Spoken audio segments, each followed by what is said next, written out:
every year it's gotten quicker, 157 average, 156 average, and it's amazing to think that I'm hitting a 155 on not a bad day, but the weather, not so great. Sebastian Coe, the most respected voice in athletics, calls a 17-year-old sprinter the real deal and predicts another athlete could become the greatest of all time. Sebastian Coe just sent shockwaves through the athletics world with his latest comments, and the internet can't stop talking about it. At 68 years old, Sebastian Coe has seen it all. 2 Olympic gold medals, 9 world records, and 5 decades of watching the world's best athletes compete. When he speaks, people listen. And right now, he's saying something that has everyone's attention. Coe just made 2 massive predictions that are changing how we look at the future of athletics.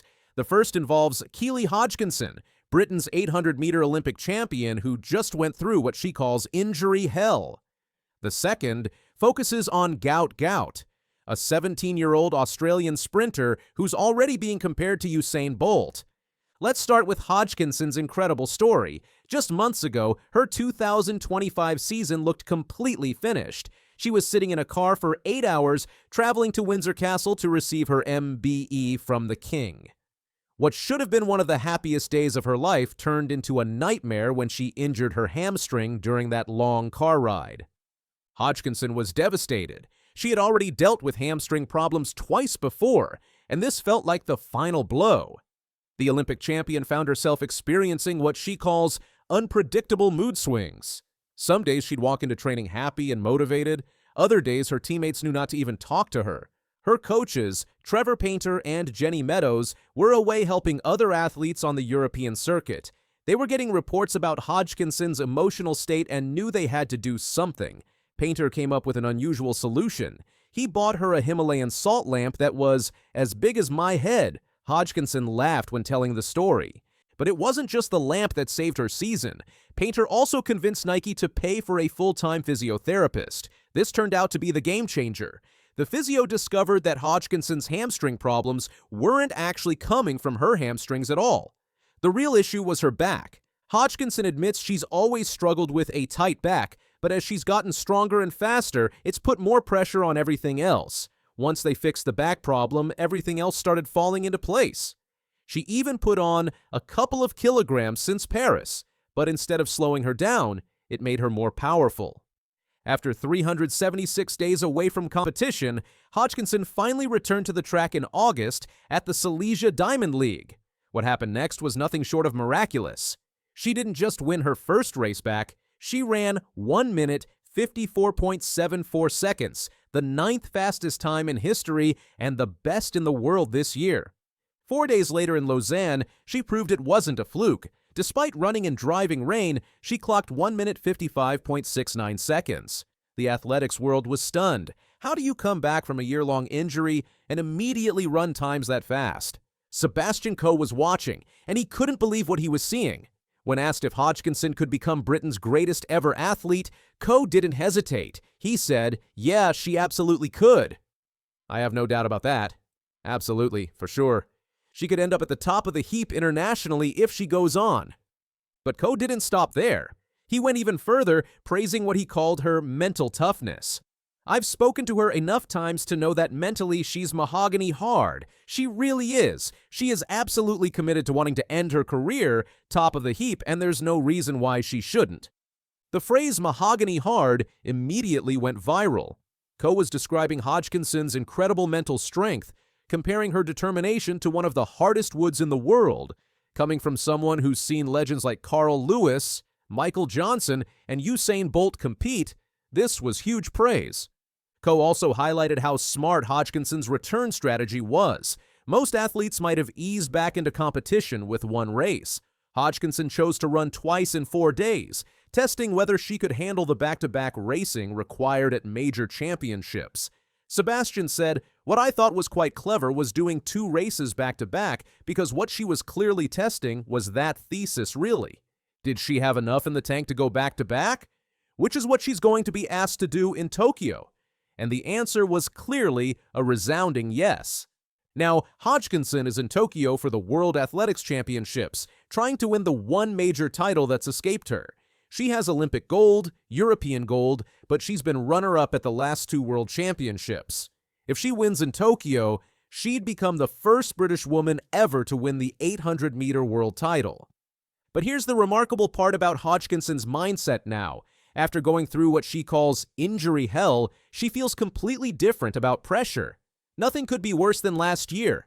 That was so much pressure. I feel like I've gone above that now. I've experienced it, and I know how to deal with it. To be honest, I'm chilling. She even believes that winning in Tokyo would mean more than her Olympic gold in Paris. The challenge it took to get here would make it that much sweeter. While Hodgkinson's story is about overcoming adversity, Gout Gout's story is about pure potential. The 17-year-old Australian has already run 9.98 seconds in the 100 meters and 19.84 in the 200 meters. Those times are faster than what Usain Bolt was running at the same age. Coe had a chance to meet Gout personally after a Diamond League meet in Monaco. They had dinner together along with Gout's coach, Di Shepherd. What impressed Coe wasn't just Gout's speed, but his maturity and level-headedness. At 17, I was probably just about qualifying for the inter-counties, Coe joked when comparing his teenage years to Gout's achievements. He's an outstanding athlete. He's very level-headed. He's clearly got a lot of talent. Coe was particularly impressed with Gout's management team. His manager, James Templeton, isn't pushing him too quickly into senior competition. This careful approach is exactly what Coe believes young athletes need. The biggest challenge is to take an athlete from his age through the next 3 or 4 years into the senior ranks, safely, mentally in decent shape, and physically not badly damaged, Coe explained. I thought he was incredibly level-headed, seemed to know what he was doing. But then came Coe's big statement about Gout. Clearly, he is the real deal. Coming from the World Athletics president, this carries enormous weight. Coe has seen countless young sprinters come and go. For him to call a 17-year-old the real deal means he sees something special. Coe also pointed out something interesting about Gout's current mindset. He's probably at this moment too young to be afraid and doesn't quite understand how complicated it gets later on.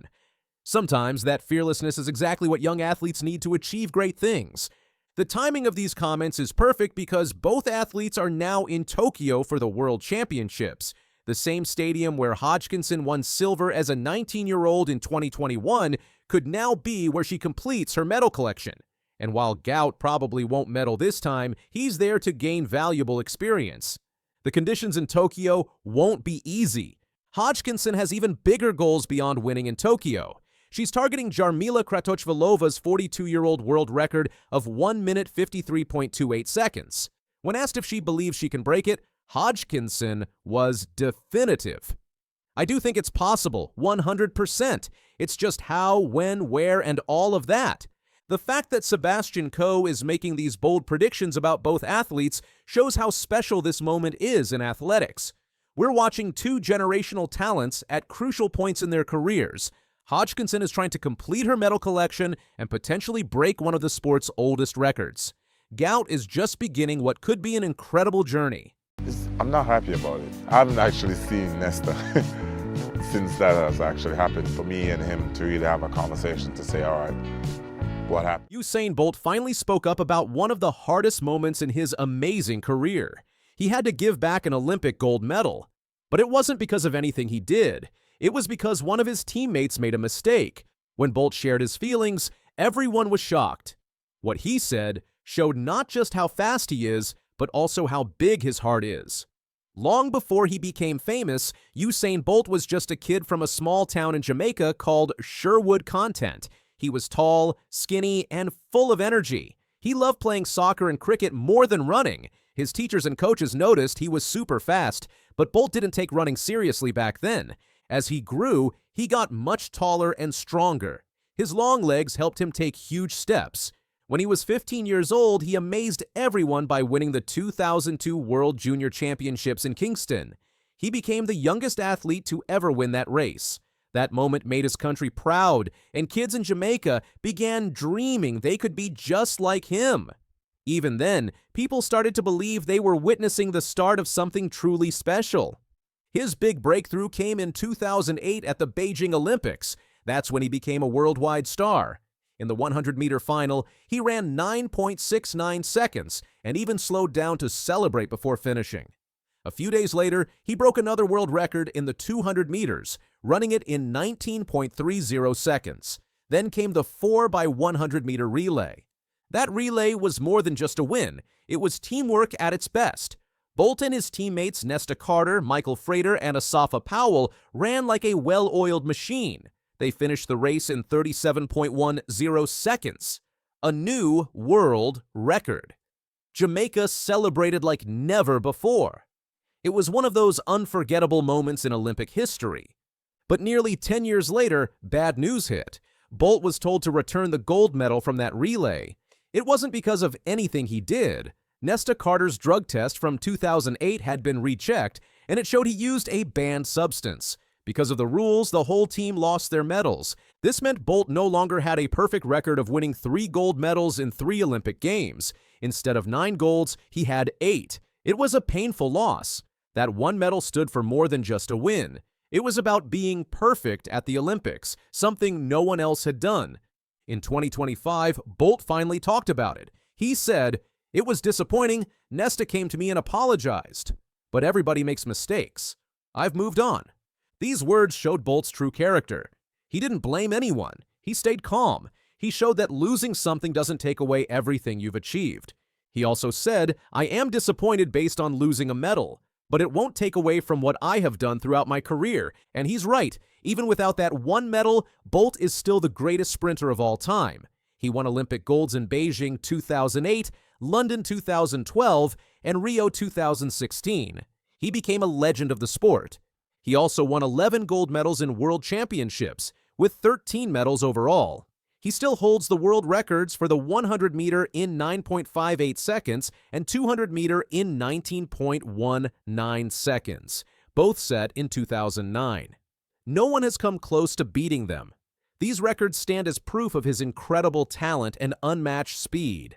But Bolt was more than just fast. He was fun to watch. His big smile, his famous lightning bolt pose, and his dancing made races exciting. He brought joy to the sport. In 2012, he proved his wins weren't luck. In 2016, at age 30, he became the first man to win the 100 meters at 3 straight Olympics. The relay medal meant a lot. It showed the strength of Jamaica's team. That 2008 race was special. Losing the medal felt like losing a piece of that story. It wasn't just about Bolt, it was about the pride of a nation and the spirit of teamwork.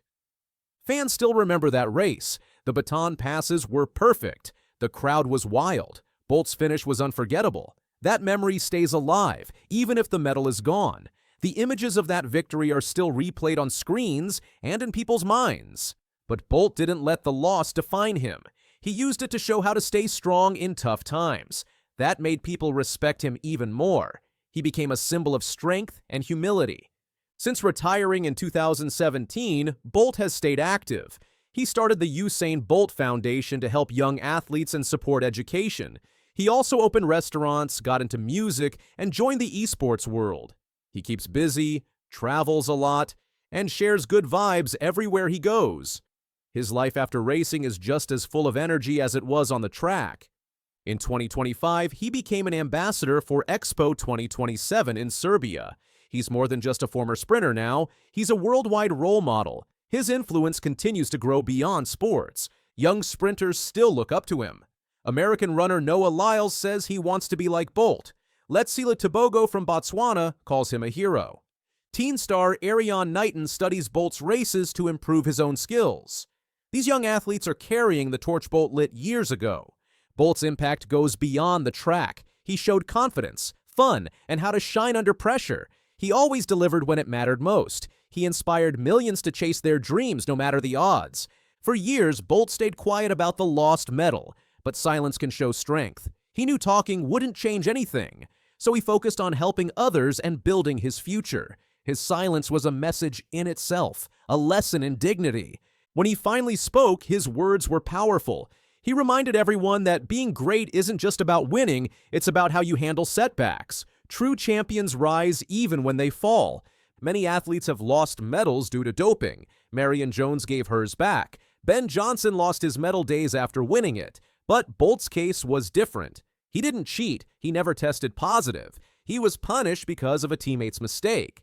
That's why many people were upset. Should a clean athlete lose a medal because of someone else's actions? Should the rules be changed? It's a question that still doesn't have a clear answer. Bolt lost a medal, but he didn't lose what mattered most: his speed, his smile, his records, and his ability to inspire. His journey continues to motivate millions. His story is bigger than one race. He changed sprinting forever. He made people care about the sport. He showed how to be a champion and a good person. He proved that greatness is not only measured in gold. The question remains, should clean athletes suffer for a teammate's mistake? One thing is sure, Usain Bolt will always be remembered, not just as the fastest man alive, but as one of the greatest role models in sports history. His name, his story, and his legacy will never fade. Oh boy.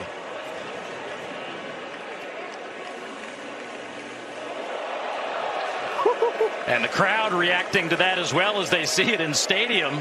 Noah Lyles looked right at Keely Bednarek as he crossed the finish line on August 2nd. He thought he was just showing off after winning the race. But Bednarek didn't like it one bit and pushed Lyles in the back. What happened next made the U.S. Track Championships the biggest fight American sprinting has seen in years. The 200-meter final at Hayward Field in Eugene, Oregon was supposed to be just another race to qualify for the World Championships. Instead, it became a full-blown rivalry that has everyone talking about September's rematch in Tokyo.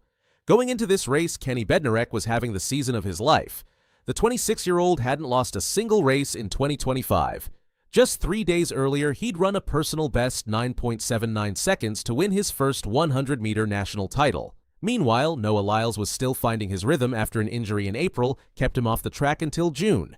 This was only his second 200-meter race of the entire season. The setup was perfect for drama.